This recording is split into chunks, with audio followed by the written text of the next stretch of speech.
Hello everyone, welcome to Magnet Brains. Myself Prateek Karn स्वागत करता हूं आपका अपने यूट्यूब चैनल मैग्नेट ब्रेन्स पर, जहां पर आपको मिलता है क्वालिटी कंटेंट, क्वालिटी एजुकेशन, वो भी बिल्कुल बाकायदा फ्री ऑफ कॉस्ट।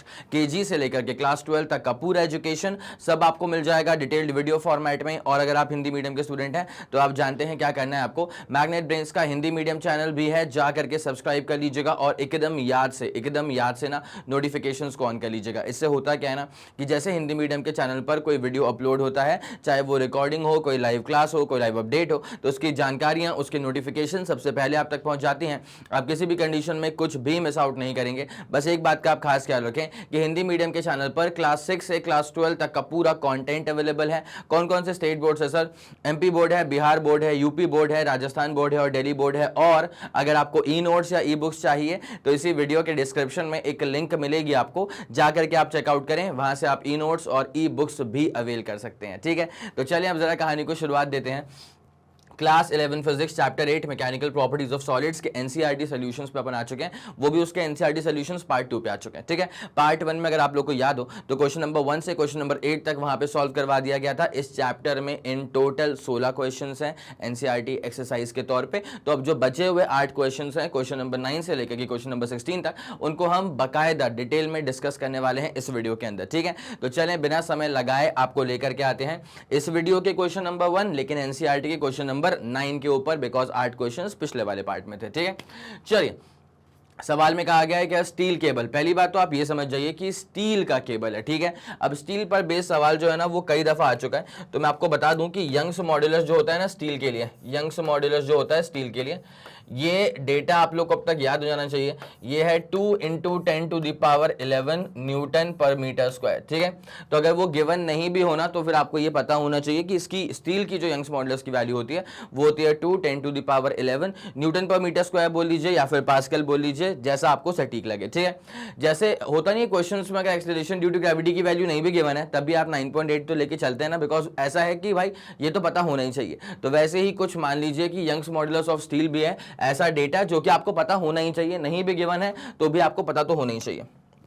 उसके बाद तो सवाल का जो पूरा पॉइंट है वो ये बोलना चाह रहे हैं, रेड से करते हैं इसको अपन, कि स्टील केबल, स्टील का अपन यंग्स मॉड्यूलस लिख लिया, हैविंग रेडियस ऑफ, कितना है इसका रेडियस? 1.5 सेंटीमीटर। ठीक है, तो रेडियस है इसका सर, 1.5 सेंटीमीटर। तो 1.5 सेंटी मतलब क्या होता है? 10⁻⁻2 मीटर्स में आ गया। ठीक है, उसके बाद क्या है? Supports a chair lift at a ski area if the maximum stress given है इज नॉट टू एक्सीड 10⁸। ठीक है, मतलब जो मैक्सिमम स्ट्रेस है ना वो 10⁸ से ज्यादा नहीं होना चाहिए। ठीक है, मैक्सिमम स्ट्रेस जो है वो 10⁸ से ज्यादा नहीं होना चाहिए। तो इसको भी जरा नोट कर लिया जाए कि जो मैक्सिमम स्ट्रेस है वो 10⁸, स्ट्रेस मतलब प्रेशर ना, तो 10⁸ न्यूटन पर मीटर स्क्वायर के आसपास होना चाहिए। ठीक है, then what is the maximum load, मतलब फोर्स की बात की जा रही है यहाँ पे। ठीक है, what is the maximum load, कितना मैक्सिमम लोड हो सकता है। ठीक है, तो अब जरा गौर करते हुए चलते हैं। तो यार अगर आप बेसिक फॉर्मूला वाइज चलें ना तो आप जरा मेरी बात सुनते हुए चलिएगा।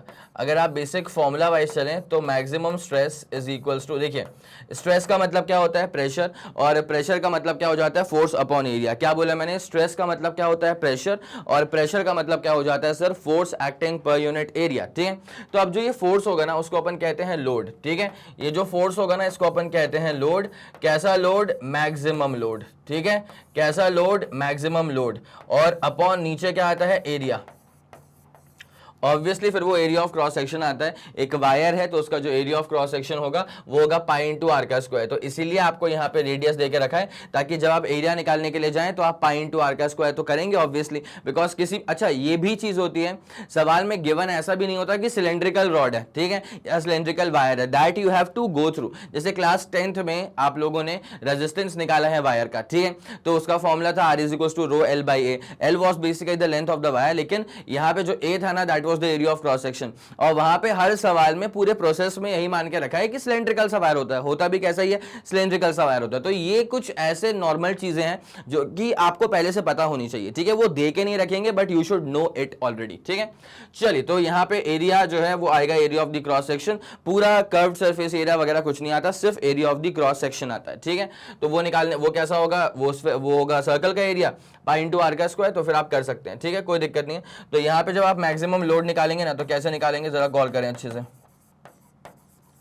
जब आप मैक्सिमम लोड निकालेंगे तो मैक्सिमम लोड निकालने के लिए मैक्सिमम स्ट्रेस इनटू एरिया करेंगे, ठीक है। मैक्सिमम लोड निकालने के लिए आप क्या करेंगे, maximum stress into area. Maximum load निकालने के लिए आप क्या करेंगे, मैक्सिमम स्ट्रेस इनटू आप करेंगे एरिया, ठीक है। क्या आप लोग के दिमाग में ये वाला फंडा शानदार जानदार तरह से बैठ गया? यस सर, बैठ गया, ठीक है, बिल्कुल बैठ गया है, कोई दिक्कत वाली बात नहीं है। तो अब जब मैक्सिमम लोड की बारी आ गई है, ध्यान देना अच्छे से बेटा।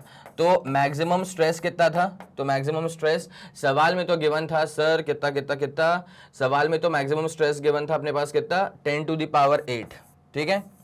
ये वाली बात समझ में आ गई है। अच्छा, ये अपने पास मैक्सिमम स्ट्रेस था ना, तो स्ट्रेस क्या होता है, फोर्स अपॉन एरिया होता है। तो ये तो अपन सही जा रहे हैं, इसमें कोई दिक्कत नहीं है। तो यहाँ पे मैक्सिमम लोड अपन को निकालना था, तो मैक्सिमम स्ट्रेस इनटू एरिया। तो स्ट्रेस अपने पास कितना है सर, 10 की पावर 8 है।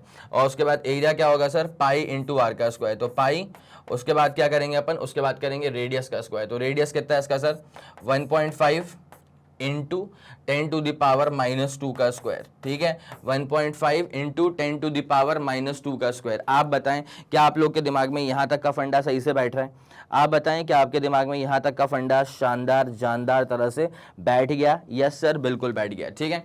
जैसे आप इसको फर्दर सॉल्विंग करेंगे ना, तो अपना जो आंसर आएगा 7.07 10 की पावर 4, और आपने स्ट्रेस ही इवैल्यूएट किया है, तो ये अपने पास कैसे आ जाएगा सर, न्यूटन पर मीटर स्क्वायर में आ जाएगा, ठीक है। तो देयरफॉर अपने पास जो ये वाला सवाल था, इसका पूरा डिटेल सोल्यूशन हो जाएगा 7.07 10 टू द पावर 4 न्यूटन पर metre square. This is going to be the final answer. क्या आप लोगों के दिमाग में ये वाला फंडा शानदार तरह से बैठ गया है? यस सर, क्लियर हो गया। तो इस वाले क्वेश्चन में एज सच यंग्स मॉड्यूलस की आपको रिक्वायरमेंट पड़ी नहीं, ठीक है। इस वाले क्वेश्चन में एज सच आपको यंग्स मॉड्यूलस की रिक्वायरमेंट नहीं पड़ी, ठीक है। आगे बढ़ा जाए। यस सर, आगे बढ़ते हैं इसमें अब। तो क्वेश्चन नंबर 10 पर आते हैं, इस वीडियो का दूसरा सवाल, ठीक है। अब आते हैं क्वेश्चन नंबर 10 के ऊपर, इस वीडियो का दूसरा सवाल। A rigid bar of 15 kg is supported symmetrically by 3 wires each 2 metre long, ठीक है।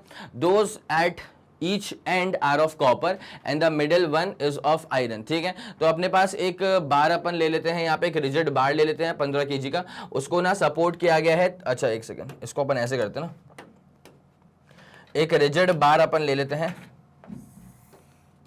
ठीक है। ये एक रिजिड बार अपन ने ले लिया, और यहाँ पे अपन लगाते हैं एक फिक्स्ड सीलिंग। यस सर, ये हमने यहाँ पे अटैच कर दी है एक फिक्स्ड सीलिंग, कोई दिक्कत वाली बात तो नहीं है। अब उसके बाद क्या होता है कि तीन वायर्स बेसिकली यूज करें, जो कि एंड्स पर है ना वो कॉपर के वायर्स हैं, ठीक है। जो एंड्स पर है ना सर वो है कॉपर के वायर्स। ओके, क्लियर है? यस सर, क्लियर है।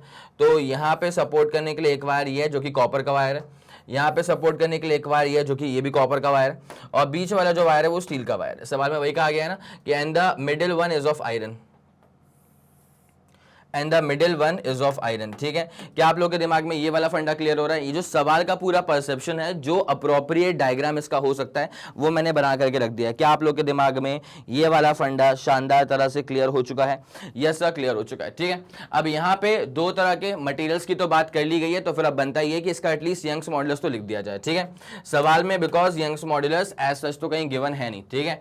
तो यंग्स मॉड्यूलस दो चीजें हैं ना, कॉपर है और आयरन है। तो यंग्स मॉड्यूलस जो कॉपर का होता है 110 10 की पावर 9 न्यूटन पर मीटर स्क्वायर होता है, ठीक है। ये होता है अपने पास क्या, यंग्स मॉड्यूलस फॉर कॉपर। और हमारे पास जो यंग्स मॉड्यूलस होता है किसके लिए सर, आयरन के लिए जो होता है यंग्स मॉड्यूलस, वो आयरन का जो हमारा यंग्स मॉड्यूलस होता है वो होता है 190, और उसके बाद क्या है 10 की पावर 9, 190 10 की पावर 9 न्यूटन पर मीटर स्क्वायर। क्या आप लोगों के दिमाग में ये वाला फंडा पूरा क्लियर है? ठीक है सर, तो कॉपर का यंग्स मॉडुलस दे दिया है, आयरन का यंग्स मॉडुलस दे करके रख दिया है। अब जरा गौर करना, ये तीनों को तो सेम लोड ही झेलना पड़ रहा है, बोलो हाँ कि ना? ठीक है, तीनों को जो लोड झेलना पड़ रहा है वो तो सेम ही लोड झेलना पड़ रहा है ना। उसके बाद तीनों सिमेट्रिकल थे, area of cross section same हो जाएगा। उसके बाद और क्या क्या सेम होगा? अब यहाँ पे क्या पूछ के रखा हुआ है, determine the ratio of their diameters if each is to have the same tension. सबके अंदर सेम टेंशन भी है, तो आपको निकालना बेसिकली क्या है, रेशियो ऑफ देयर डायमीटर्स निकालना है। एक बात मैं तुमको बता दूं, देखो तुम डायमीटर ऑफ कॉपर और डायमीटर ऑफ आयरन का अगर तुम रेशियो निकालने के लिए आगे बढ़े हो ना, तो तुम एक बात समझ जाओ कि ये जो रेशियो है वो रेडियस ऑफ कॉपर और रेडियस ऑफ आयरन के रेशियो के बराबर ही होगा ना। बिकॉज डायमीटर क्या होता है सर, ये होता है ट्वाइस ऑफ रेडियस। ठीक है, तो अगर आप डायमीटर ऑफ कॉपर लिख रहे हैं तो उसको आप twice of radius of copper भी लिख सकते हैं, और डायमीटर ऑफ आयरन लिख रहे हैं तो आप उसको twice of radius of iron भी लिख सकते हैं। तो 2 से 2 कट जाएगा, तो मतलब डायमीटर का रेशियो पूछा है तो आप रेडियस का रेशियो निकाल दो ना, क्या दिक्कत है? अब सर यहाँ जब डायमीटर का ही रेशियो पूछा है, दोनों बराबर है वो बात तो अलग है, लेकिन फिर भी हम रेडियस की तरफ जा क्यों रहे हैं, हम सीधे डायमीटर पे ही क्यों नहीं कूद जाते? तो मैं ये बोलना चाह रहा हूँ कि जितने भी आपने फॉर्मूले पढ़ के रखे हैं, तो जहां पर भी एरिया वगैरह आता है तो आप मुझे बताएं, जब मैंने आपसे पूछा कि सर्कल का एरिया क्या होता है, सर्कल का एरिया क्या होता है, तो आपका आंसर क्या आता है, पाई इंटू आर का स्क्वायर आता है, पाई इंटू आर का स्क्वायर आता है। क्या आपका जो फॉर्मूला है क्या आप डायमीटर के टर्म्स में कोट करते हैं? नहीं सर, हम अपना फॉर्मूला, अपने आंसर जो है ना वो यूजुअली ट्राई करते हैं रेडियस के बेसिस पे ही निकालें। अब तक पूरी मैथ्स हमने पढ़ के रख दी है, यहाँ पर भी इतने सारे क्वेश्चन करके रख दिए हैं। मैक्सिमम जगह पे क्या काम डायमीटर का आया था? क्या नहीं, काम किसका आया था? रेडियस का ही काम आया था। System of particles and rotational motion के अंदर मोमेंट ऑफ इनर्शिया नाम की बहुत शानदार चीज थी। ठीक है, तो वहां पे स्फीयर का मोमेंट ऑफ इनर्शिया, एक सॉलिड स्फीयर का जो मोमेंट ऑफ इनर्शिया होता है वो था 2/5 m इंटू आर का स्क्वायर। ठीक है, वहां पर भी डायमीटर का जिक्र नहीं करा गया, वहां पे रेडियस का ही जिक्र किया गया है। इसीलिए मैं कह रहा हूं कि तुम काम तो करोगे रेडियस पे, फिर तुम बाद में सोचो कि सर डायमीटर का रेशियो पूछा हुआ था, हमने गलती कर दी, क्या और कुछ काम करना पड़ेगा? कि नहीं भैया, रेडियस का रेशियो निकाल ले, डायमीटर का रेशियो निकाल ले, सेम ही चीज है, टेंशन मत ले। ठीक है, बोलो कोई दिक्कत है क्या? नहीं सर कोई दिक्कत नहीं। तो अपन एक काम करते हैं, रिजिड बार था। अब मैं तुमको एक बात बताऊं, यहाँ पे क्या होने वाला है, देखो सबकी जो इनिशियल लेंथ है वो 2 मीटर के बराबर ही है। Okay sir, for all the wires, 3 wires use कर रहे हैं, 2 का मटेरियल सेम है, 1 का मटेरियल डिफरेंट है, 2 कॉपर के हैं, 1 आयरन का है। ठीक है, तो फॉर ऑल द वायर्स जो इनिशियल लेंथ है ना that is basically 2 metres only. जो सारे वायर्स के लिए जो इनिशियल लेंथ है ना वो तो सर 2 मीटर के बराबर ही है। उसके बाद सारे वायर्स का जो मतलब जो रिजिड बार ऑफ मास, जो मास यहाँ पे अटैच करके रखा है, तो वो एम के बराबर जो है ना, एम जो है ना वो 15 kg के बराबर ही है। तो आप जब लोड निकालने जाएंगे तो आप mg करेंगे फॉर श्योर। ठीक है, सबके लिए आप जो लोड करेंगे वो mg ही करेंगे। Now those at each end are of copper, वो तो बात सही है, रेशियो निकालना है डायमीटर्स का। अब मैं तुमको एक बात बताता हूं, यहां पर एक्सटेंशन भी सब में सेम आएगा, मतलब एक्सटेंशन जो कॉपर के वायर में आएगा वही एक्सटेंशन आयरन के वायर में भी आएगा, बिकॉज वो तीनों सिमेट्रिकली लगे हुए हैं भाई। जैसे मान ले ये जो बार है, ये जो बार है, ठीक है, ये है 15 kg का बार, ये लिखा था ना कि एक रिजिड बार है। ठीक है, तो this is the rigid bar itself. ठीक है, अब मैं तुमको ये बोल रहा था कि अगर मान लो कि ये रिजिड बार खुद के भार के कारण अगर नीचे की तरफ शिफ्ट हो जाता है, मान ले 1 सेंटीमीटर, ठीक है, तो अगर 1 सेंटीमीटर ये नीचे की तरफ शिफ्ट हो रहा है तो ये वाला वायर में भी एक्सटेंशन 1 सेंटीमीटर का है, इस वाले वायर का भी एक्सटेंशन 1 सेंटीमीटर का है, इस वाले वायर का भी एक्सटेंशन 1 सेंटीमीटर का है। ठीक है, विच बेसिकली मीन्स कि सवाल की क्राफ्टिंग ऐसे करी गई है कि सबसे पहले तो तुम ये समझ जाओ, सवाल की क्राफ्टिंग ऐसे करी गई है कि सबसे पहले तो तुम ये समझ जाओ कि तीनों में एक्सटेंशन जो है ना उसका अमाउंट बिल्कुल सेम होगा, सेम अमाउंट का एक्सटेंशन होगा। यस सर, ये वाली बात समझ में आ गई है। ठीक है, तो अब आपको निकालना है बेसिकली रेडियस का रेशियो। अब मेरी बात तुम सुनते हुए चलना, यंग्स मॉडुलस का फॉर्मूला क्या होता है सर? यंग्स मॉडुलस बेसिकली होता है normal stress upon longitudinal strain. क्या होता है? Normal stress upon longitudinal strain. ठीक है भाई, सबके ऊपर स्ट्रेस क्या है? सेम ही है, सब आइडेंटिकल वायर्स है, तो सबका स्ट्रेस जो है वो सेम है।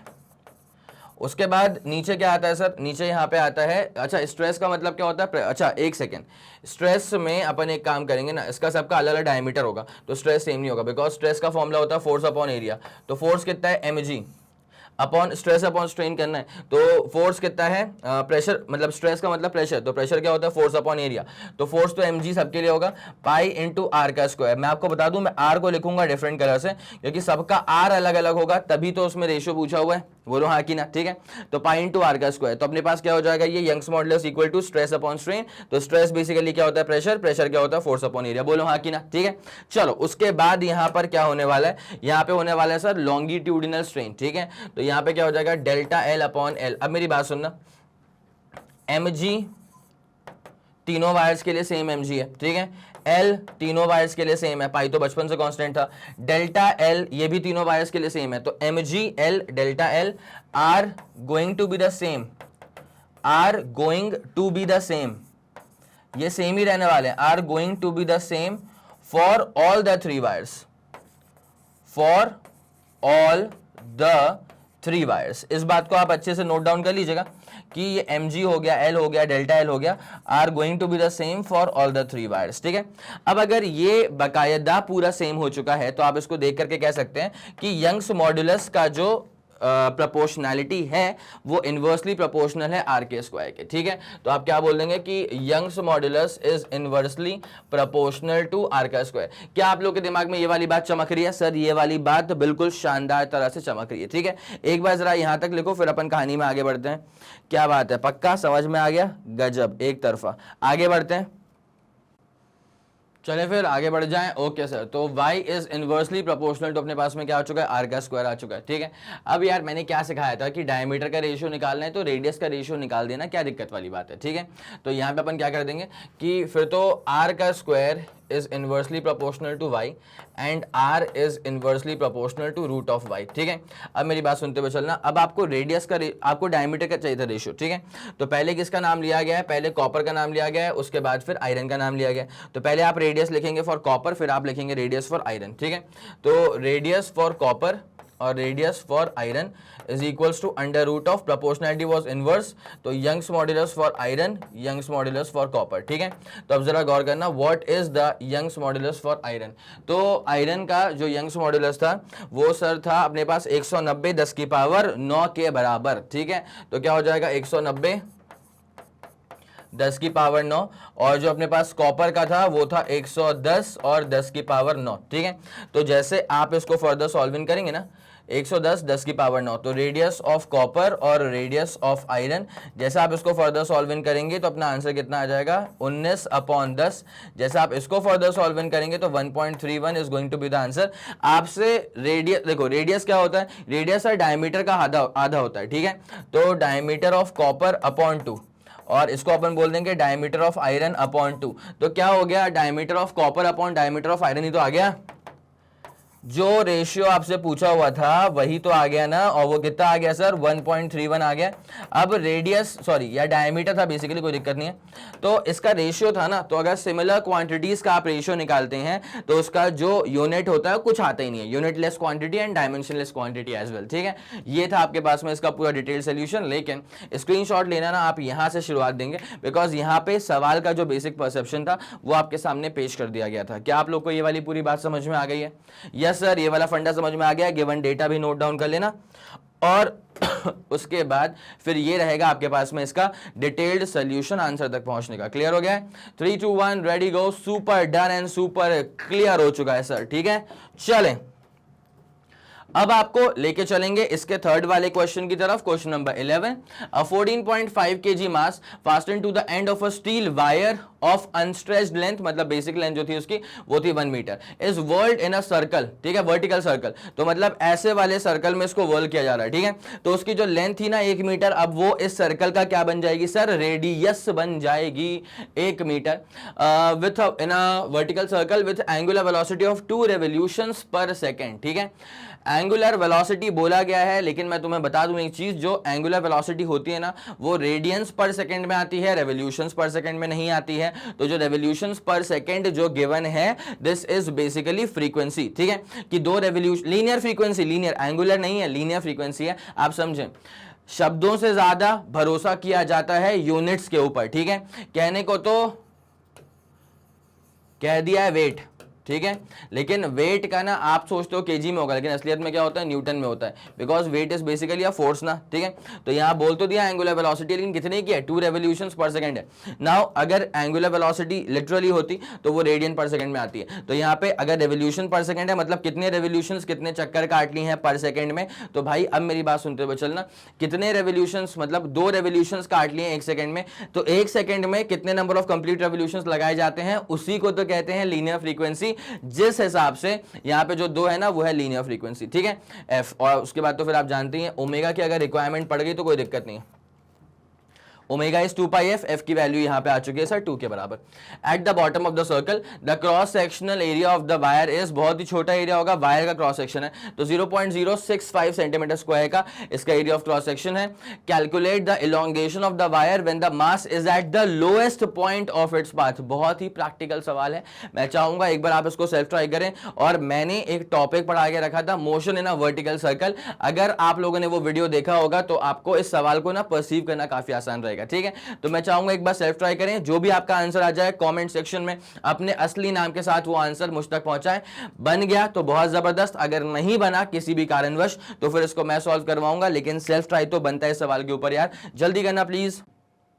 चले फिर कहानी में आगे बढ़े। अब जरा बस डेटा लिखते हुए चलना, उसके बाद फिर अपन कहानी में इसको पूरा सॉल्व करना स्टार्ट करते हैं, ठीक है। तो यहाँ पे क्या है, 14.5 kg का एक मास है। ओके सर, मास को लिख लिया जाए एज 14.5 kg, बढ़िया।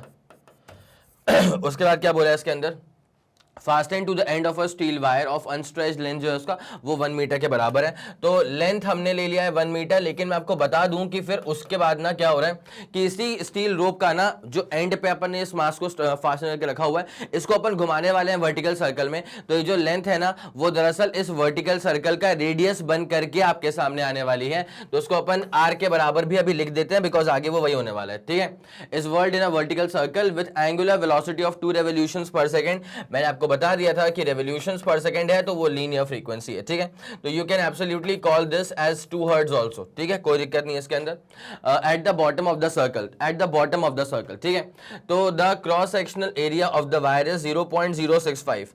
तो जो क्रॉस सेक्शनल एरिया है ना वो है 0.065 सेंटीमीटर का स्क्वायर, मतलब सेंटी का स्क्वायर फिर मीटर का स्क्वायर, ठीक है। तो सेंटी मतलब क्या है, 10 की पावर -2, उसका स्क्वायर करेंगे 10 की पावर -4, मीटर स्क्वायर तो आ ही जाएगा। उसके बाद क्या हो रहा है यहाँ पे, calculate the elongation of the wire when the mass is at the lowest point of its path, ठीक है। जब जो वो मास है ना वो एकदम लोएस्ट पॉइंट पे होगा तब आपको इलोंगेशन कितना हो रहा है वो निकालना है उसके अंदर, ठीक है। तो ये लिया अपन ने, चलो वर्टिकल सर्कल, ठीक है।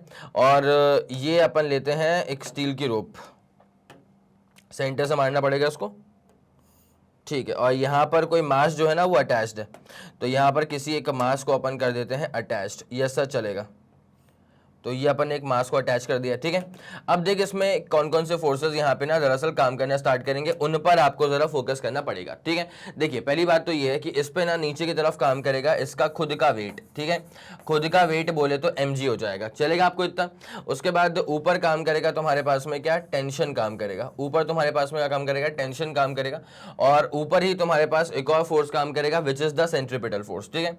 ऊपर ही तुम्हारे पास एक और फोर्स काम करेगा which is the centripetal force. क्या आपको ये वाली बात समझ में आ गई सर? बिल्कुल समझ में आ गई, ठीक है। अब जरा गौर करते हुए चलेंगे तो अपन को जरूर यहाँ पे एक्सटेंशन निकालना है। क्या निकालना है आपको? एक्सटेंशन निकालना है, मतलब डेल्टा एल क्या होगा, that is to be evaluated, ठीक है। अब आप जरा एक छोटी सी बात पे गौर करें, यहाँ पे स्टील का वायर यूज करके रखा है, एक रोप है बेसिकली, तो यहाँ पे एक्सटेंशन भी लेंथ में आ रहा है। तो लेंथ में जो एक्सटेंशन आता है ना वो निकालने के लिए आपको दरअसल हेल्प लगेगी किसकी, यंग्स मॉड्यूलस ऑफ इलास्टिसिटी की, ठीक है। तो हम जरा एक बार उसका फॉर्मूला बेसिकली देख लें। तो हम लोग जानते हैं कि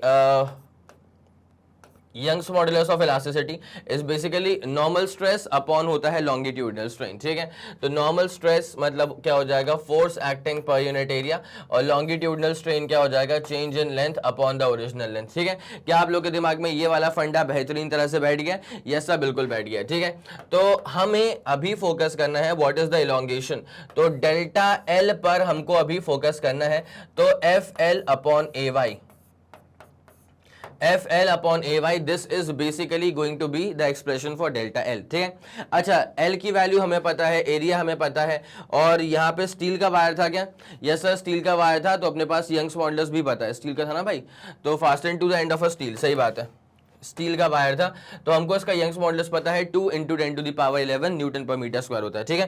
काफी सवालों में यूज हो चुका है, इसलिए मैंने कहा था कि यंग्स मॉडुलस जो स्टील का है ना, उसको याद कर लेना ही ज्यादा सही रहेगा। सवाल में आप एक्सपेक्ट करें कि अरे दिया ही नहीं, तो ऐसा नहीं होता है। कई दफा वो स्टील मतलब इतना कॉमन डेटा है ये कि आपको याद होना ही चाहिए, ठीक है।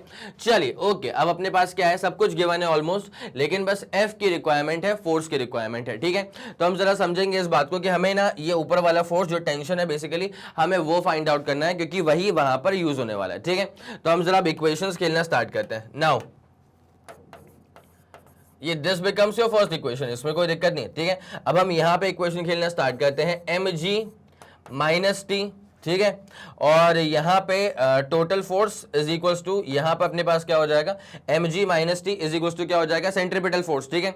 अब जो सेंट्रीपिटल फोर्स है अपने पास, जरा गौर करते हुए चलेंगे, अब जो हमारे पास में सेंट्रीपिटल फोर्स है वो होता है m × v²/r, लेकिन मैं आपको बता दूं कि ये ऊपर की तरफ काम करेगा, तो -m × v²/r, एक्सेलरेशन कहां पर है, ऊपर की तरफ है, दैट्स व्हाई, ठीक है।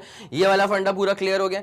तो यहां से mg प्लस क्या हो जाएगा, इसको यहां पे उचका लेना, mv²/r इज इक्वल्स टू क्या हो जाएगा, t के बराबर हो जाएगा, ठीक है। अब एक काम करो, सारा का सारा जो डेटा है ना उसको यहां पर भरना स्टार्ट कर देते हैं। यार लीनियर वेलोसिटी तो हमें एज सच गिवन है नहीं, और लीनियर वेलोसिटी से अच्छा एक काम करो, उसको ना अपन एंगुलर वेलोसिटी वाई टर्म्स में खोल दें। सर कैसे खोलेंगे, जरा गौर करते हुए चलना। mg को बिल्कुल मत छेड़ना, उसके बाद m/r को बिल्कुल मत छेड़ना, उसके बाद लिखा हुआ है सर v का स्क्वायर, ठीक है। नाउ एज वी नो कि v इज इक्वल टू होता है r ओमेगा, लीनियर वेलोसिटी और एंगुलर वेलोसिटी के बीच में आने वाली सबसे तगड़ी रिलेशन, इकलौती रिलेशन थी, जो था v is equal to r into omega. अगर v का स्क्वायर चाहिए तो एक काम करना, r का स्क्वायर ओमेगा का स्क्वायर कर देना, v का स्क्वायर चाहिए तो क्या हो जाएगा, r² ओमेगा स्क्वायर, ठीक है। बढ़िया चल रहा है, बढ़िया चल रहा है। तो अपने पास क्या हो जाएगा, mg प्लस क्या हो जाएगा सर, r से एक r जो है वो कट जाएगा, एक r से एक r कट जाएगा, तो mr ओमेगा स्क्वायर, ठीक है, mr ओमेगा स्क्वायर। तो mg plus mr omega square हो जाएगा। यहां तक का फंडा आप लोग के दिमाग में मेरे ख्याल से पूरा क्लियर हो चुका होगा। अब तुम बोलोगे सर गिवन तो ओमेगा भी नहीं है, सही बात है, गिवन तो ओमेगा भी नहीं है, लेकिन हम उसमें एक काम कर सकते हैं, हमें गिवन फ्रीक्वेंसी है, लीनियर फ्रीक्वेंसी, बोलो हाँ कि ना, सही चल रहा है, ठीक है। तो यार ओमेगा और लीनियर फ्रीक्वेंसी के बीच में एक बहुत ही प्यारा सा रिलेशन होता है, omega is equals to 2π into linear frequency, omega is equals to 2π into linear frequency होता है। अगर हम उसको यूज करेंगे ना तो हमारे सामने क्या कहानी उभर करके आएगी, mg तो रहेगा as it is, plus mr तो रहेगा एज इट इज, उसके बाद यहां पर ओमेगा का स्क्वायर हो जाएगा, तो ओमेगा मतलब 2πf, तो 2πf का स्क्वायर करेंगे तो 2 का स्क्वायर 4, पाई का स्क्वायर करेंगे तो पाई का स्क्वायर, और f का स्क्वायर करेंगे तो f का स्क्वायर, ठीक है। क्या आप लोग के दिमाग में ये वाली चीज शानदार तरह से बैठ गई है? तो जैसे आप इसको सॉल्व आउट करेंगे ना, आप जरा गौर करते हुए चलना। What is the mass, sir mass is 14.5 kg, ऐसा यूनिट्स में ही गिवन है। उसके बाद g की वैल्यू क्या है सर, 9.8 ले लेते हैं। उसके बाद what is the mass, 14.5 kg, what is the mass, 14.5 kg। उसके बाद आर का यहाँ पे जिक्र आ गया, जो कि लाजमी था। मैंने पहले से कहा था कि जब इस रोप, देखो ये रोप की जो लेंथ थी ना, दिस इज बेसिकली एल के बराबर, सवाल के अनुसार अगर देखा जाए ना तो ये जो रोप है ना यहां से लेकर के यहां तक की, इस रोप की लेंथ है बेसिकली कितना, 1 मीटर, और यही जो रोप की लेंथ है वो इवेंचुअली क्या बनने वाला है, इस सर्कल का रेडियस भी यही बनने वाला है, ठीक है। इस सर्कल का जो रेडियस है वो भी यही बनने वाला है, एल मतलब आर, ठीक है। तो अपन ने r को अपन ने क्या ले लिया फिर l के बराबर, और l की वैल्यू क्या है सर, l की वैल्यू अपने पास में है 1 के बराबर, ठीक है। तो m हो गया, r मतलब लेंथ मतलब 1 हो गया, 4, उसके बाद पाई का स्क्वायर करेंगे तो 3.14 का स्क्वायर। मैंने आपको वही सिखाया है हमेशा कि भाई एनसीईआरटी के जो क्वेश्चंस के सॉल्यूशंस होते हैं ना, उसके न्यूमेरिकल्स में ज्यादा कैलकुलेटिव अप्रोच में मत फंसा करो, ठीक है। सबसे इंटरेस्टिंग चीज क्या होती है इनकी, ये जो पूरा क्वेश्चन का फॉर्मेशन होता है और ये जो पूरा सोल्यूशन का अप्रोच होता है, ये इंपॉर्टेंट होता है ज्यादा कि आप न्यूमेरिकल्स में फंसे और आप बैठे बैठे पाई का स्क्वायर करे जा रहे हैं, ठीक है। पाई का स्क्वायर करते रहोगे, उसमें टाइम वेस्ट करोगे, तो उसमें क्या है, वो कैलकुलेशन है, ठीक है, वो कैलकुलेशन है। स्टैंडर्ड एग्जाम्स में जो आपके सामने सवाल आएंगे ना, वो टफ इसलिए नहीं पड़ जाएंगे बिकॉज सर पॉइंट्स का भी स्क्वायर करना था, वो टफ इसलिए पड़ जाएंगे बिकॉज आप सोल्यूशन की अप्रोच को क्रैक नहीं कर पाओगे। आप समझ रहे हो मेरी बात? तो क्वेश्चन अगर टफ बन रहा है तो वो इसलिए बन रहा है क्योंकि सोल्यूशन की अप्रोच आपने क्रैक नहीं करी है। ये रीजन नहीं होता कि सर उसमें पाई का स्क्वायर करना था, पॉइंट्स बहुत सारे थे, वैसा नहीं आएगा जनरली आपके सामने, ठीक है। कुछ क्वेश्चंस कभी कभी कंपटीशन में ऐसा फॉर्म कर देते हैं जो कि बनाए ही गए होते हैं इस पर्सपेक्टिव से कि वहां पे जो कैंडिडेट है उसका टाइम वेस्ट हो, तो फिर आपको वहां पे स्मार्टनेस दिखानी होती है। कंपटीशन में आपको ऐसा नहीं है कि आप हर ही क्वेश्चन सॉल्व कर दोगे 3 घंटे के अंदर, ऐसा नहीं होता। आपको सिलेक्टिव क्वेश्चंस भी करने पड़ते हैं। यार इस सवाल को मैं करूंगा, इसमें मेरा 5 मिनट चले आएगा, उससे बेटर है मैं ये वाला सवाल करूं, ये ऐसे 2 सवाल मेरे हो जाएंगे उतने ही टाइम के अंदर, ठीक है। तो आपने कितने टफ क्वेश्चंस कर रहे हैं उससे सिलेक्शन नहीं हो रहा, आपने कितने ज्यादा क्वेश्चंस कर रहे हैं सही, सिलेक्शन उससे होता है। आई मेरी बात समझ में? तो आपको भी इस बात को समझना है कि कैलकुलेशन में नहीं फंसना है। आई मेरी बात समझ? कभी कभी क्या बच्चे कहते हैं कि सर आपने ये पूरा कैलकुलेशन जो है ना एक बार वो करके दिखा दीजिए। बेटा अगर वो करके दिखाएंगे तो that is extremely time consuming, that's why मैं आपका मेन फोकस किस पे लेके आना चाहता हूं, कैलकुलेशन, मतलब ये सोल्यूशन के अप्रोच के ऊपर। आप समझ पा रहे हैं मेरी बात? चल, तो यहाँ पे 4 इंटू पाई का स्क्वायर, उसके बाद एफ का स्क्वायर। एफ कितना है सर? 2, तो 2 का स्क्वायर करेंगे तो क्या हो जाएगा? 4। जब आप इसको पूरा फर्दर सॉल्व इन करेंगे ना, जब इसको आप पूरा फर्दर सॉल्व इन करेंगे तो जो टेंशन मतलब जो फोर्स की रिक्वायरमेंट है वो आपके पास आ जाएगा 2433.7 अप्रोक्स, 2433.7 न्यूटन।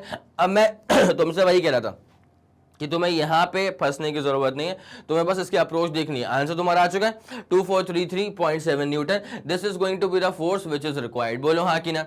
ये वाली बात समझ में आ गई? पहले इसका स्क्रीनशॉट लो। अब क्या करेंगे सर? अब तो हो ही चुका है ना, देखो फोर्स निकालना था, फोर्स निकाल के अपन ने रख दिया। अब हमें सवाल के अंदर जो बेसिकली पूछ के रखा हुआ था ना, दैट वाज डेल्टा एल कैसे निकलेगा। तो डेल्टा एल का फॉर्मूला अपने पास क्या आ चुका है? F L upon A Y. तो अब सिंस अपन को एफ मिल चुका है तो अब इस वाले एफ को अपन भर देंगे ऊपर वाले इक्वेशन में। जैसे इस वाले एफ को अपन भर देंगे ऊपर वाले इक्वेशन में तो यहां पे सोल्यूशन करके फिर अपन को डेल्टा एल की भी वैल्यू मिल जाएगी। तो मैं चाहूंगा कि पहले इस खूबसूरत सी स्लाइड का आप स्क्रीनशॉट ले लें। पहले मैं चाहूंगा कि इस खूबसूरत सी स्लाइड का आप स्क्रीनशॉट ले लें, जल्दी करें। Okay sir, done done done done हो चुका है। अब अपन आ रहे हैं डेल्टा एल के ऊपर F L upon A Y. अब उसके बाद लिख भी देना कि now put the value, now put the value of total force, now put the value of total force into equation number 1. Now put the value of total force into equation number 1. ठीक है now जरा ध्यान देते हुए चलना, क्या शानदार सी बात मैं तुमको बता रहा हूं, ठीक है, फोकस करना, क्या शानदार सी बात मैं तुमको बता रहा हूं। तो delta L is equals to F L upon A Y हो चुका है। क्या हो चुका है? Delta L is equals to F L upon A Y हो चुका है। तो अब जरा गौर करते हुए चलना, now delta L is equals to F L upon क्या हो चुका है सर? ए वाई हो चुका है। तो व्हाट इज बेसिकली एफ, ठीक है। तो यहाँ पे फोर्स क्या था? तो अभी जो हमने निकाला ना, ये था इसका force. What was the force? तो फोर्स वाज 2433.7 न्यूटन, ठीक है, 2433.7 न्यूटन। तो इसको जरा यहाँ पे पुट कर दिया जाए एफ की जगह पे 2433.7 न्यूटन, ठीक है। अप्रोच समझ में आ गई तुम्हें? अप्रोच समझ में आ गई, ठीक है। उसके बाद एल, एल मतलब रेडियस, रेडियस मतलब एल, वही था 1 के बराबर, कोई दिक्कत नहीं था वहां पे। एफ एल अपॉन ए क्या था सर? तो ए था मेरे ख्याल से 0.065 सेंटीमीटर स्क्वायर, जहां तक मुझे ध्यान आ रहा है। तो एक बार जरा यहाँ पे चेक कर लेते हैं। ए जो अपने पास था वो था 0.065, उसके बाद सेंटीमीटर स्क्वायर। तो सेंटी का स्क्वायर करेंगे 10 की पावर -2 का स्क्वायर करेंगे 10 की पावर -4, तो पहुंच ही जाएंगे, ठीक है। चले सर, तो 0.065, ओके। तो ए की जगह पे 0.065 10 की पावर माइनस का 4, और उसके बाद y जो था ना दैट वाज यंग्स मॉडुलस। अलग अलग मटेरियल के लिए यंग्स मॉडुलस की वैल्यू अलग अलग होती है, ठीक है। तो यहां पर स्टील था, तो स्टील के लिए जो यंग्स मॉडुलस की वैल्यू होती है, स्टील के लिए जो यंग्स मॉडुलस की वैल्यू होती है वो होती है 2 × 10 टू दी पावर प्लस का 11, ठीक है। ये अपने पास में इसकी अप्रोच है। जैसे आप इसको फर्दर सॉल्व इन करेंगे तो आपका जो अप्रोक्सीमेटली आंसर आना चाहिए वो आएगा 1.87 10 to the power minus 3 metre, ठीक है। तो 1.87 10 to the power minus 3 metre, this is going to be the fabulous answer. 1.87 10 to the power minus 3 metre, और इसी को आप ये भी कह सकते हैं कि delta L is equals to 1.87 millimetre कह सकते हो, 1.87 मिलीमीटर कह सकते हो। 10 टू दी पावर माइनस 3 का मतलब क्या होता है सर, मिली होता है, ठीक है। ये रहा आपके पास में कंप्लीट सोल्यूशन, और अब आपको चाहिए होगा इस कंप्लीट सॉल्यूशन का स्क्रीनशॉट। तो स्क्रीनशॉट लेना आप यहां से स्टार्ट कर सकते हैं। 3 2 1 रेडी गो, सुपर डन, सुपर क्लियर। और उसके बाद ये थी एंडिंग कंक्लूसिव स्लाइड, ठीक है। इसका आप स्क्रीनशॉट लेंगे जल्दी। 3 2 1 ready go, super done and super clear हो चुका है सर, ठीक है। चलिए ओके डन। अब आपको लेके चलते हैं अपन इसके क्वेश्चन नंबर 12 के ऊपर। ये वाली बात पूरी समझ में आ गई क्रिस्टल क्लियर तरह से? चलें sir. Compute the bulk modulus of water from the following data, ठीक है। बल्क मॉड्यूलस निकालना है वाटर का from the following data. Given that initial volume कितना है इसका 100 लीटर, ठीक है। तो मैं आपको एक चीज पहले बता दूं। अच्छा, पहले कार्यक्रम चल रहा है वाटर के बारे में ना, ओके।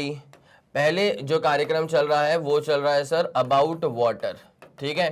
तो इनिशियल वॉल्यूम जो है ना वो 100 लीटर के बराबर गिवन था, ठीक है। इनिशियल वॉल्यूम जो है ना वो 100 लीटर के बराबर था। लेकिन मैं आपको बता दूं एक चीज कि वॉल्यूम की जो यूनिट एक्सेप्टेड है ना कैलकुलेशंस में, दैट इज नॉट लीटर, ठीक है। आप मुझे खुद से बताएं कि वॉल्यूम की कौन सी यूनिट एक्सेप्टेड होती है फॉर न्यूमेरिकल्स।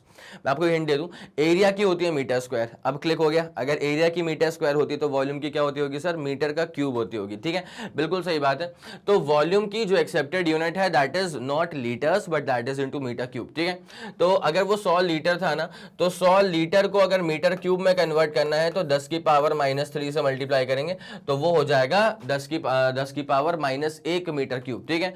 तो जो वॉल्यूम इनिशियल है ना वो आ गया है कितना, 10 की पावर माइनस 1, 10 की पावर माइनस 1 मीटर क्यूब, ठीक है। और कुछ गिवन है उसके अंदर क्या, ठीक है। Initial volume this was. Pressure का इंक्रीज कितना हुआ सर, प्रेशर का इंक्रीज हो गया था 100 atm के बराबर, ठीक है। 1 atm का मतलब होता है 1 एटमॉस्फेरिक प्रेशर, ठीक है। ये जो पार्ट है ना वो दरअसल मैं आपको बताऊं क्लियरली तो मैकेनिकल प्रॉपर्टीज ऑफ फ्लूइड्स नाम के चैप्टर में इसका बहुत शानदार तरह से जिक्र किया जाएगा।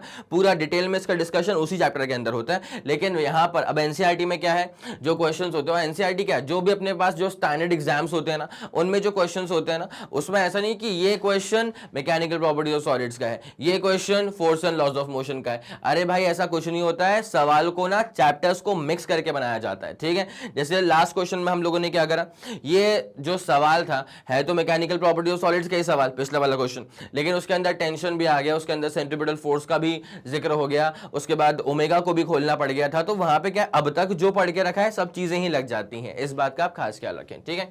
तो यहां पर अपन ने वॉल्यूम को जो था ना वो खोल के रख दिया। प्रेशर का इंक्रीज कितना हो गया 100 atm का, तो प्रेशर अपने को चाहिए था वैसे भी 100 atm, और 1 atm क्या होता है जरा गौर करें इस चीज के ऊपर। 1 atm इज इक्वल्स टू 1.013 10 की पावर 5 पास्कल, ठीक है।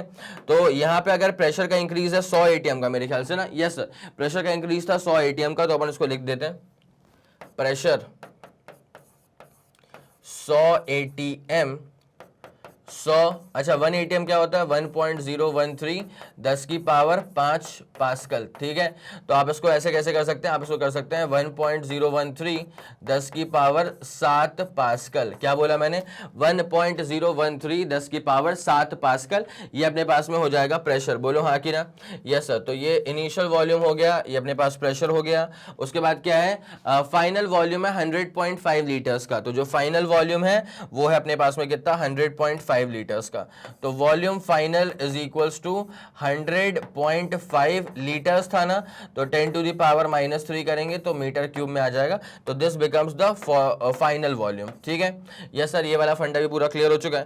तो यार एक काम मैं करूं क्या, मेरे को पता है कि डेल्टा वी का तो रिक्वायरमेंट पड़ेगा, ठीक है, बिकॉज यहाँ पे आप बल्क मॉडुलस वगैरह की बात कर रहे हो, तो बल्क मॉडुलस में there is absolutely a change in the volume, मतलब वॉल्यूमेट्रिक स्ट्रेन का तो जिक्र होना ही होना है। तो अपन एक काम करते हैं, डेल्टा वी अभी का अभी निकाल के रख देते हैं। ठीक है, काम तो पढ़ना है, अभी निकालो बाद में निकालो, एक ही बात। ठीक है, तो डेल्टा वी कैसे निकलता है sir, final volume minus initial volume, absolutely correct sir. ठीक है, तो डेल्टा वी कैसे निकलता है, final volume minus initial volume. What is the final volume 100.5 minus what is the initial volume 100, तो 0.5 हो जाएगा। ये कितना हो जाएगा सर, 0.5 हो जाएगा।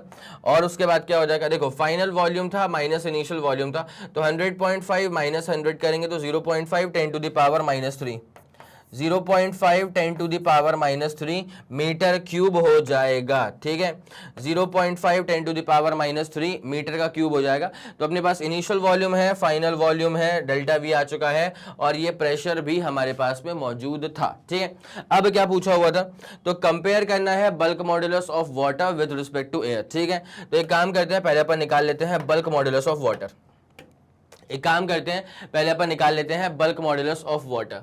तो आप लोग जानते हैं, अगर आपको बल्क मॉडुलस निकालना है तो इसका बेसिक फॉर्मूला क्या होता है, नॉर्मल स्ट्रेस अपॉन क्या होता है सर, वॉल्यूमेट्रिक स्ट्रेन। ठीक है, तो what is the normal stress, तो नॉर्मल स्ट्रेस मतलब बेसिकली है तो वो प्रेशर के बराबर ही। ठीक है, और प्रेशर कितना है वो तो गिवन ही है, अपॉन नीचे क्या आएगा सर, वॉल्यूमेट्रिक स्ट्रेन आएगा। तो वॉल्यूमेट्रिक स्ट्रेन क्या होता है, डेल्टा वी अपॉन क्या हो जाएगा सर, वी के बराबर हो जाएगा। ठीक है, तो वॉल्यूमेट्रिक स्ट्रेन मतलब डेल्टा वी अपॉन वी। तो bulk modulus of water basically क्या हो जाएगा, यहाँ पे अपने पास प्रेशर था, तो व्हाट इज प्रेशर बेसिकली, तो प्रेशर था अपने पास में कितना, 100 atm, सॉल्व आउट कर लिया तो 1.013 10⁻7 आ गया। ठीक है, तो 1.013 10⁻7 आ गया है। ठीक है, उसके बाद में v क्या हो जाएगा, अच्छा v was the initial volume, initial volume था 10⁻⁻1। डेल्टा वी कितना है अपने पास में, डेल्टा वी है अपने पास में 0.5, और 10⁻ कितना है सर, यहाँ पे -3 है। 10⁻ कितना है सर, यहाँ पर -3 के बराबर है, कोई दिक्कत नहीं है। तो यहाँ पे जब इसको अपन सॉल्व आउट करेंगे तो बल्क मॉड्यूलस ऑफ वाटर जो आएगा वो कितना आएगा, जरा गौर करते हुए चलना। पहली बात तो एक काम करो, 0.5 मतलब 1/2 ऊपर करेंगे तो 2.026 हो जाएगा, 2.026। ठीक है, उसके बाद इसको अपन ऊपर लेके चले जाएंगे तो 3 - 1 करेंगे 2, 7 + 2 करेंगे तो 9। ठीक है, तो दिस मच न्यूटन पर metre square is the bulk modulus for water, this much newton पर metre square is the bulk modulus for water. ठीक है, अब अपन देख लेते हैं भैया एयर का क्या होगा बल्क मॉडुलस। तो एयर का बल्क मॉडुलस तो 1 atm के बराबर ही होगा ना भाई, एयर का जो बल्क मॉडुलस होगा वो तो 1 atm के बराबर होगा, उसी का तो प्रेशर है। ठीक है, तो अब एक काम कर लेते हैं, फॉर एयर अगर बात की जाए एयर के रिस्पेक्ट में, तो बल्क मॉडुलस एयर का जो हो जाएगा ना वो हो जाएगा 1 atm के बराबर। तो यहाँ पे अपने पास सोल्यूशन में कितना हो जाएगा, 1.013 10⁵ न्यूटन पर मीटर स्क्वायर। ठीक है, क्या आप लोगों के दिमाग में ये वाला फंडा पूरा क्लियर हो चुका है, yes sir, supreme supreme supreme तरह से क्लियर हो चुका है। ठीक है, अब जरा गौर करना, ये अपने पास बल्क मॉडुलस किसका आ गया, ये अपने पास बल्क मॉडुलस एयर का भी आ गया, ये अपने पास में क्या आ गया, बल्क मॉडुलस एयर का भी आ गया। अब बस एक काम कर लो, इसका रेशियो ले लो, बस एक काम कर लो, इसका जो है ना रेशियो ले लो। तो जैसे आप इसका रेशियो लोगे ना, तो बल्क मॉडुलस वही तो पूछा हुआ है कि वाटर का बल्क मॉडुलस चाहिए एयर के रिस्पेक्ट में। ठीक है, तो क्या हो जाएगा 2.026 10⁻9, और नीचे कितना आ जाएगा 1.013 10⁵5। तो जैसे आप इसको सॉल्व आउट करोगे ना तो ये कटेगा पहली बात तो 2 से, और 2 10⁻4 बचेगा, तो 2 10⁻4 बचेगा। और एब्सोल्युटली आप देख पा रहे हैं इस चीज को कि यार ये होगी यूनिटलेस क्वांटिटी, बिकॉज ऊपर भी क्या आ गया था, न्यूटन पर मीटर स्क्वायर, नीचे भी क्या आ गया है, न्यूटन पर मीटर स्क्वायर, एब्सोल्युटली है यूनिटलेस क्वांटिटी। ठीक है, तो आप दरअसल यहाँ पे एक बात नोट कर पा रहे हैं क्या, कि बल्क मॉडुलस वाटर का काफी ज्यादा है as when compare to bulk modulus of air. और हम एक बात और समझते हैं कि अगर किसी का बल्क मॉड्यूलस ऑफ इलास्टिसिटी की वैल्यू ज्यादा होती है, इसका मतलब वो जो मटेरियल है, वो जो सब्सटेंस है, वो ज्यादा इलास्टिक होता है। ठीक है, तो ये वाला पूरा फंडा समझ में आ गया। मैंने क्यों बताया आपको ये, बिकॉज यहां पे कहा गया है explain in the simple terms why the ratio is so large. ठीक है, explain in the simple terms why the ratio is so large. अगर रेशियो इतना बड़ा है, इसका मतलब क्या हो रहा है कि बल्क मॉड्यूलस वाटर का बहुत बड़ा होता है as when compare to bulk modulus of air. ठीक है, इसका मतलब वाटर ज्यादा इलास्टिक है as when compare to air, और ये होना भी था बिकॉज वाटर मतलब लिक्विड, एयर मतलब गैस, तो लिक्विड ज्यादा इलास्टिक ही होता है as when compare to gas. ठीक है, तो अपन यहां पे इसको लिख देते हैं कि the bulk modulus of water या the ratio is extremely large. इसको ऐसे का ऐसा ही लिख के रखना। ठीक है, the ratio is extremely large,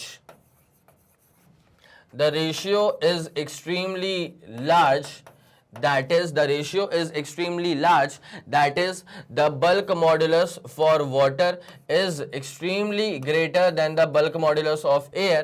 This is because water मतलब लिक्विड, जिसका मतलब वाटर मतलब लिक्विड, अरे मोटे पेन से करेंगे, वाटर मतलब liquid is more elastic, water मतलब liquid is more elastic than the gas, is more elastic than the air। ठीक है, than the air, और एयर मतलब बेसिकली क्या है सर, ये गैस है। ठीक है, एयर मतलब बेसिकली क्या है सर, गैस है। ठीक है, तो आप इस बात को अगर चाहें तो अलग से भी लिख सकते हैं इस चीज को कि बल्क मॉड्यूलस ऑफ इलास्टिसिटी सबसे ज्यादा सॉलिड्स के लिए होता है। अच्छा, बल्क मॉड्यूलस में खास बात क्या है ना कि इसके अंदर वॉल्यूम का चेंज होता है इन्वॉल्व, और वॉल्यूम का चेंज तीनों स्टेट्स ऑफ मैटर में होता है। सॉलिड के पास भी वॉल्यूम का चेंज हो सकता है, लिक्विड के पास भी वॉल्यूम का चेंज हो सकता है, और गैसेस के पास भी वॉल्यूम का चेंज बाकायदा हो सकता है। ठीक है, तो bulk modulus of solid is greater as when compared to the bulk modulus of liquid, and this is in turn greater when compared to the bulk modulus of the gases. ठीक है, तो गैसेस का bulk modulus सबसे कम होता है, तो gases की elasticity सबसे कम होती है। सॉलिड्स का बल्क मॉड्यूलस सबसे ज्यादा होता है, तो सॉलिड्स की इलास्टिसिटी भी सबसे ज्यादा होती है। ठीक है, ये वाली पूरी बात समझ में आ गई, तो आप इसका स्क्रीनशॉट लेना, इस वाले स्लाइड से स्टार्ट करेंगे। आप इसका स्क्रीनशॉट लेना, इस वाले स्लाइड से स्टार्ट करेंगे। 3 2 1 रेडी गो, सुपर क्लियर, सुपर डन है सर। और उसके बाद फिर आप इसका स्क्रीनशॉट लेंगे। ये आपके पास कंप्लीट सोल्यूशन कर दिया गया है इसका, जो एक थ्योरी वाला क्वेश्चन पूछा हुआ था आखिरी में, ये रहेगा उसका डिटेल्ड आंसर। ठीक है, आ गया समझ? यस सर, ये वाला फंडा शानदार जानदार तरह से क्लियर हो चुका है। अब आपको लेकर के आते हैं इसके अगले वाले सवाल की तरफ। ठीक है, अगला सवाल क्या बोला जा रहा है, what is the density of water at a depth where the pressure is 80 atm given that its density at the surface is 1.03 10⁻³ kilogram per metre cube.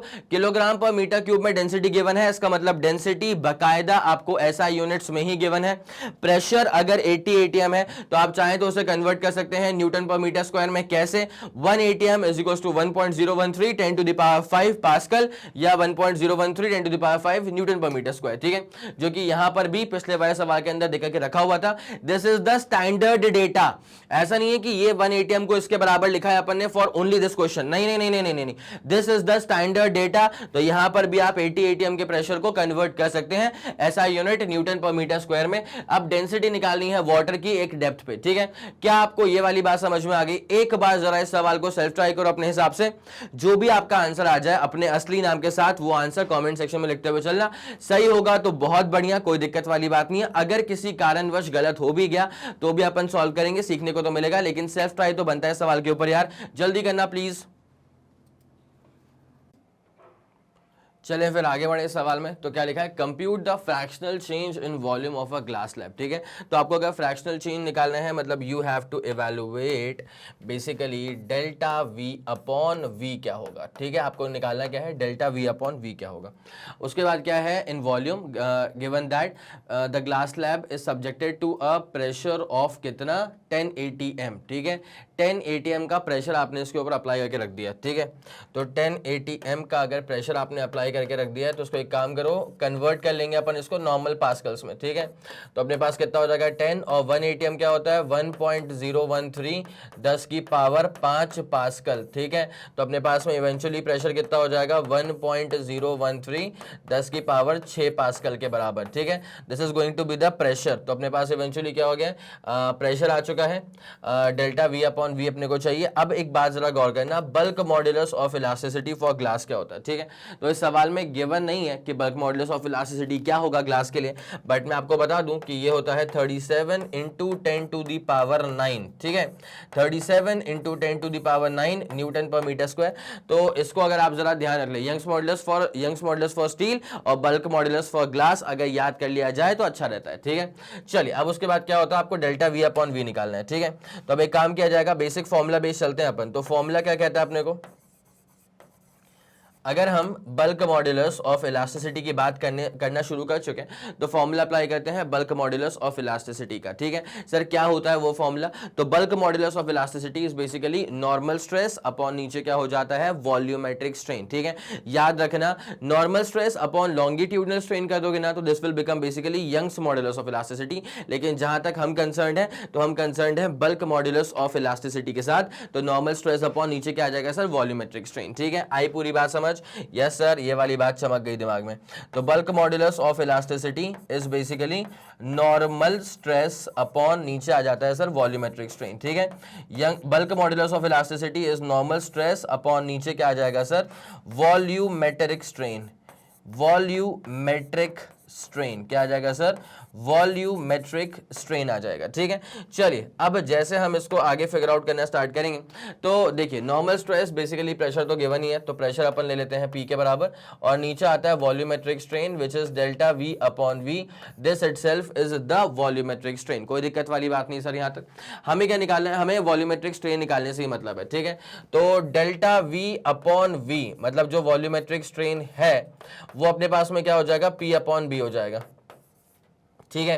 तो डेल्टा V अपॉन V जब निकालेंगे तो व्हाट इज द प्रेशर, तो pressure अपने पास कितना 1.013 10 की power 6, 1.013 और 10 की पावर 6 हो जाएगा। And what is the bulk modulus of elasticity, तो जो बल्क मॉड्यूलस ऑफ इलास्टिसिटी है वो है 37 10 टू द पावर 9। ये अपने पास क्या है सर 37 और उसके बाद क्या है 10 टू द पावर प्लस का 9। सॉल्व आउट करेंगे इसको अपन अप्रोक्सीमेटली, तो जो अपना आंसर आएगा वो आना चाहिए 274 10 की पावर माइनस का 7, ठीक है। 274 10 की पावर माइनस का 7। आप मुझे बताएं कि क्या आप लोगों को यहां तक की बात समझ में आ गई, अप्रोच समझ में आ गया, अप्रोच यस सर 274 10 की पावर माइनस 7। और आप बेसिकली स्ट्रेन निकाल रहे हैं तो strain is going to be a unitless quantity. आई बात समझ की नहीं आई, ठीक है। Strain is going to be a unitless quantity, strain is going to be a unitless quantity. कोई दिक्कत नहीं है सर, यहां तक पक्का आगे बढ़ जाया जाए, ठीक है सर। आगे बढ़ते हैं, इसको निपटाया जाएगा। अब आपको लेके चलते हैं इसके अगले वाले सवाल की तरफ। कंप्यूट ये तो अपना हो चुका ना, अब आ जाओ उसके ऊपर। Determine the volume of contraction of a solid, determine the volume contraction of a solid copper cube जिसमें 10 centimetre on an edge when subjected to a hydraulic pressure of this much pascal, ठीक है। तो volume contraction निकालना है, मतलब delta V अपने को basically यहां पे निकालना है, ठीक है। आगे ये वाली बात समझ में, एक बार जरा सेल्फ ट्राई करो उसको, डेटा गिवन तो है ही यहाँ पे। तो हाइड्रोलिक प्रेशर है 7 10 to the power 6 giga pascal का, सॉरी 10 टू द पावर 6 मतलब मेगा पास्कल का, और यहां पर अपने को वॉल्यूम कंट्रैक्शन निकालना है। तो जो बल्क मॉड्यूलस होगा ना वो उसका यहां पे अपने को यूज करना पड़ेगा, कॉपर के बल्क मॉड्यूलस का 140 गीगा पास्कल होता है, ठीक है। तो एक बार जरा सेल्फ ट्राई कर लो, बन गया तो बहुत बढ़िया, अदरवाइज मैं सॉल्व करवाता हूं, लेकिन सेल्फ ट्राई तो बनेगा सवाल के ऊपर यार, जल्दी करना प्लीज। चले फिर आगे बढ़ जाएं। Okay sir, determine the volume contraction, जो कि मैंने कहा था डेल्टा V निकालने से अपने को मतलब है, ठीक है। वॉल्यूम कंट्रैक्शन मतलब डेल्टा V निकालने से अपने को मतलब है, लिख दिया जाए इसको अच्छे से sir. Volume contraction that is delta V has to be evaluated, इसकी वैल्यू अपने को नहीं पता है यहां पर। उसके बाद क्या है, ऑफ अ सॉलिड जिस कॉपर क्यूब, साइड है इसका 10 सेंटीमीटर के बराबर। इसका जो साइड है ना सर, इसका जो साइड है वो है हमारे पास में 10 सेंटीमीटर। इसका मतलब इवेंचुअली कितना हो जाएगा 10 की पावर -1 मीटर हो जाएगा इसका साइड, ठीक है, कोई दिक्कत नहीं है। When subjected to a hydraulic pressure of, what is the hydraulic pressure, तो हाइड्रोलिक प्रेशर है 7 × 10⁶ पास्कल का। तो हाइड्रोलिक प्रेशर मतलब P जो है वो अपने पास कितना है सर, 7 × 10⁶ पास्कल का है। तो लिख लिया जाए इसको 7 × 10⁶ पास्कल, या न्यूटन पर मीटर स्क्वायर बोल ले, एक ही बात है, ठीक है। तो साइड गिवन था। अब मैं काम करूं साइड से ना, अपन एक काम करते हैं, वॉल्यूम निकाल लेते हैं यार, काम पड़ेगा उसका, ठीक है, बता रहा हूं मैं, वॉल्यूम निकाल लो, इसका काम क्या है, पड़ता ही रहता है।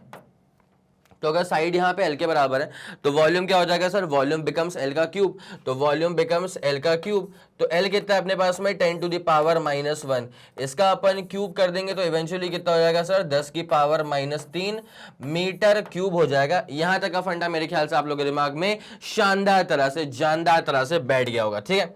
उसके बाद क्या होता है भाई, यहाँ पे ना एक बात बता दूं, यहाँ पर जो बल्क मॉड्यूलस ऑफ कॉपर होता है ना, वो होता है 140 गीगापास्कल, ठीक है।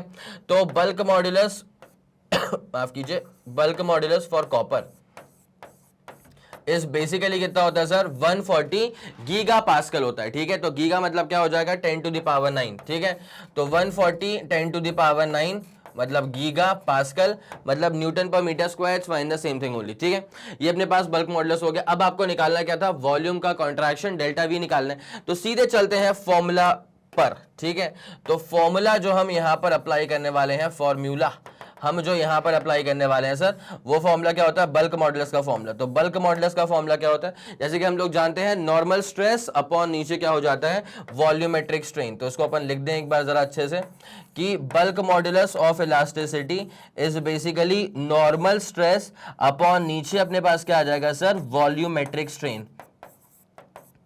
और इसलिए बल्क मॉड्यूलस ऑफ इलास्टिसिटी जो है ना, वो सॉलिड्स में भी होती है इन्वॉल्व, लिक्विड्स में भी होती है इन्वॉल्व, गैसेस में भी होती है इन्वॉल्व। ऐसा क्यों होता है, बिकॉज यहां पर वॉल्यूम का चेंज आता है, और वॉल्यूम तो सॉलिड में भी होता है, लिक्विड में भी होता है, और गैसेस में भी होता है। आगे आपको ये वाली पूरी बात समझ में, यस सर बिल्कुल आ गई, ठीक है।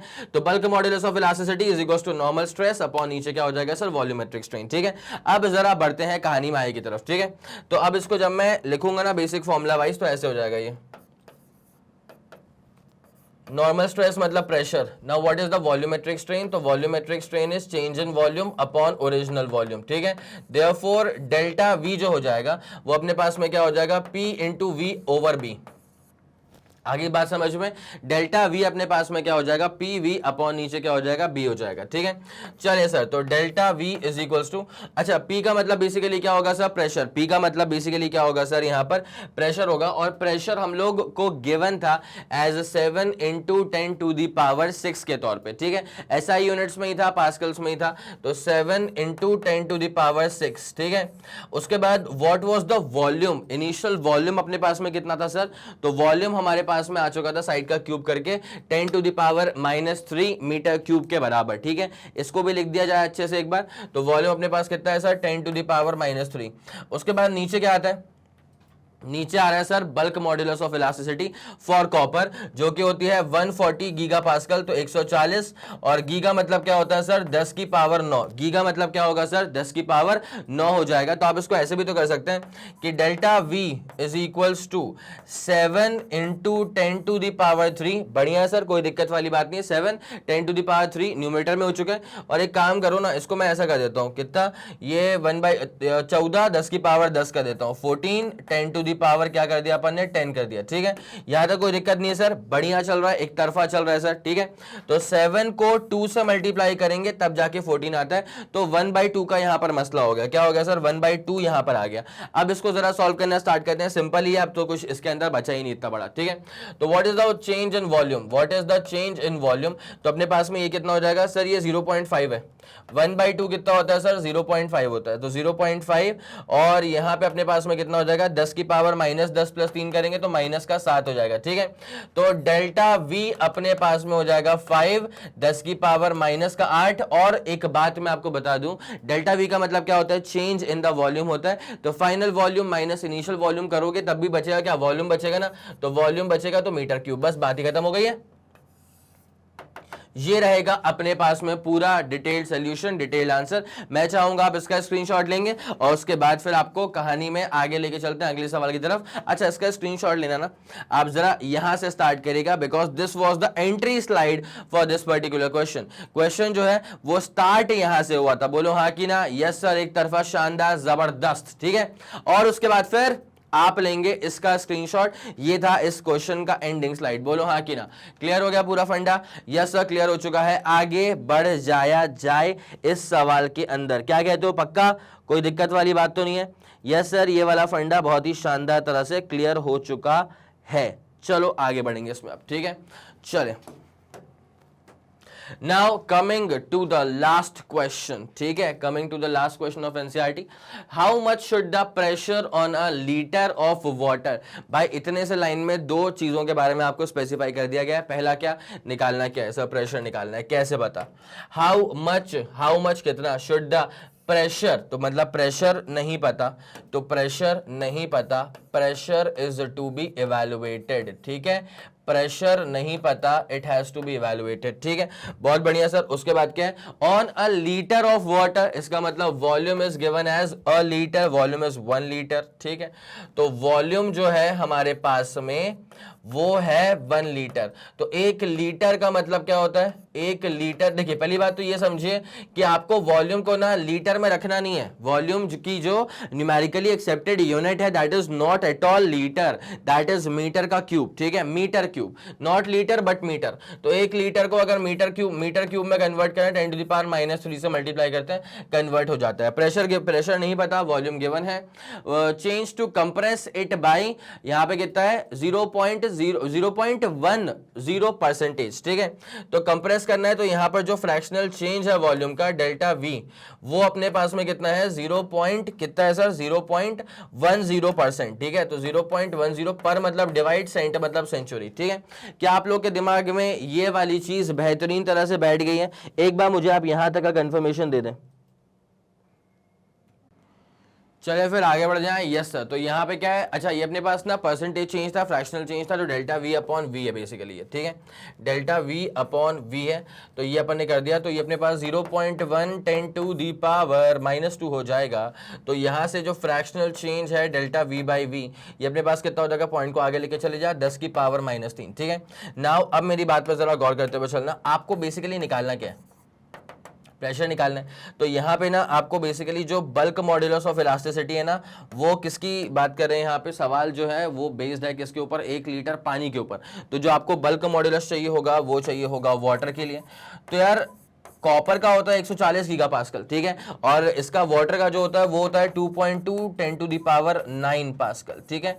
तो ये वाली बात क्लियर हो गई आप लोग को? यस सर, क्लियर हो गई। अब आपको क्या चाहिए था? प्रेशर चाहिए था, ठीक है?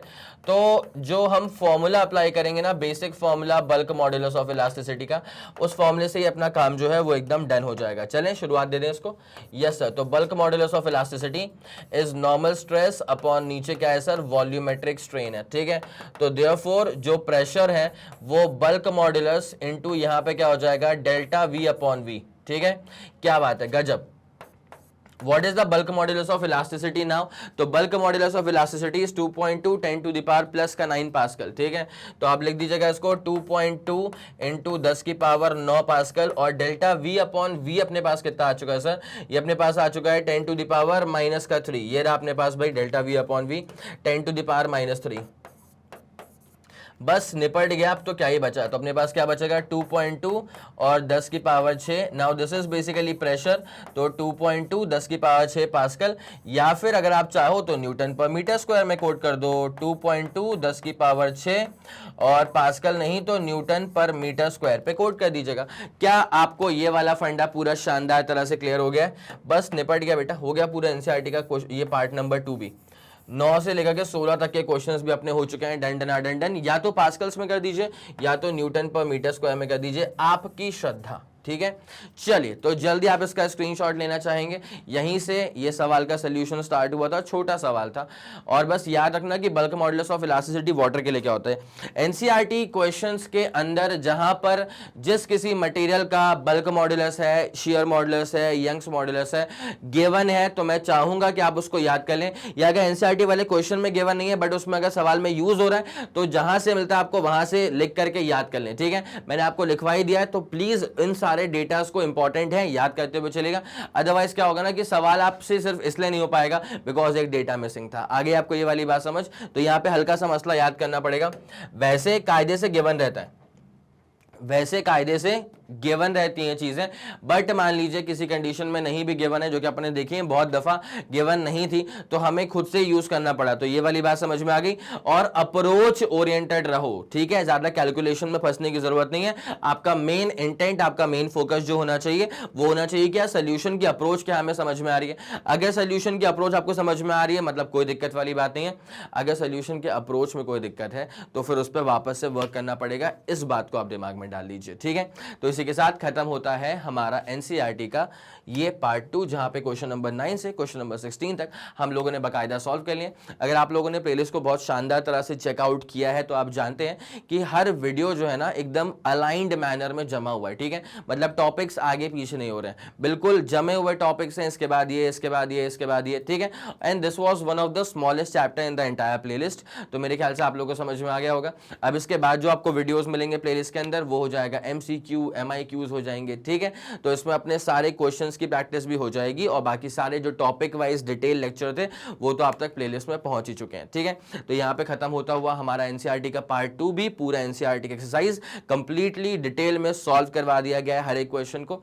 अगर इस वीडियो को देख करके आपको लगा कि आपकी हेल्प हुई है, इस वीडियो को देखने के बाद अगर आपको समझ में आया कि हाँ यार न्यूमेरिकल्स को सॉल्व करना इतना टफ नहीं था, अप्रोच पर फोकस करना होता है, फॉर्मूले बेसिक याद होने चाहिए, और फॉर्मूले में अगर आपसे गलती हो गई तब वो सवाल तो फिर गलत ही हो जाएगा। इसलिए मेक श्योर करें कि जिस रूम में आप पढ़ते हैं ना उस रूम में जो वॉल्स हैं वहां पे, जैसा मान ले अगर इस चैप्टर में तो फॉर्मूले में दिक्कत आ रही है तो फिर क्या बनता है कि इस चैप्टर के फॉर्मूले की अपन एक शीट बना करके चिपकाएं, ताकि जब भी सोते उठते जागते आपको वो जो फॉर्मूला शीट है ना वो दिखते हुए चले, तो आप रिवाइज करते हुए चलेंगे। इसीलिए वही तरीका होता है, ये दिखाने का तरीका नहीं है कि हम पढ़ बहुत रहे हैं, ठीक है, हम पढ़ रहे हैं तो उसके लिए चीजें जरूरी है, ये मसला होता है। आया समझ के नहीं आया? तो अगर आपको लगा कि इस वीडियो को देख के आपकी हेल्प हुई है तो बनता ये है कि आप इस वीडियो को लाइक करेंगे और उसके बाद इस वीडियो को शेयर कर दो अपने सारे मित्र मंडल में। सबको ये बात मालूम चल जानी चाहिए कि मैग्नेट ब्रेन्स के चैनल पर प्लेलिस्ट में फिजिक्स में क्या क्या शानदार चीजें ऐड हो चुकी हैं और क्या जबरदस्त चीजें आप तक और भी जल्द से जल्द पहुंचने वाली हैं। अगर आपका कोई भी फीडबैक है या सजेशन है, तारीफ है या बुराइयां हैं या जो कुछ भी है, बड़ी प्यार भरे शब्दों में अपनी सारी बातें आप मुझ तक पहुंचा सकते हैं यूजिंग द कमेंट सेक्शन। मैं और मेरी पूरी टीम सुपर एक्टिव रहती है, हम लोग बाकायदा हर वीडियोस के नीचे जो कमेंट्स आते हैं वो चेक करते हैं, तो उसी से आपके जो फीडबैक्स हैं उनको समझते हुए, उनको देखते हुए ही फिर वीडियोस पे काम किया जाता है और वीडियो की जो क्वालिटी है, एजुकेशन की जो क्वालिटी है, वो इस टॉप नॉच लेवल तक ला करके आप तक डिलीवर की जाती है, ठीक है। तो आपके कमेंट्स के, आपके फीडबैक्स के, आपकी सजेशंस की बहुत वैल्यू है, इस बात का आप भी ख्याल रखें, ठीक है। This never goes unnoticed. इसी के साथ खत्म करते हैं इस पूरे वीडियो को। और जैसे कि आप सब लोग जानते हैं कि मैग्नेट ब्रेन्स जो प्रोवाइड करता है वो है English medium as well as Hindi medium वाली classes with entire full complete syllabus coverage. CBSE board, Delhi board, Bihar board, UP board, MP board, Rajasthan board और वैदिक मैथ्स क्रैश कोर्स और स्पोकन इंग्लिश। इसके अलावा अगर आपको कोई भी इंफॉर्मेशन चाहिए तो आप मैग्नेट ब्रेन्स के ऑफिशियल वेबसाइट पर जाकर के विजिट कर सकते हैं। Thank you so much.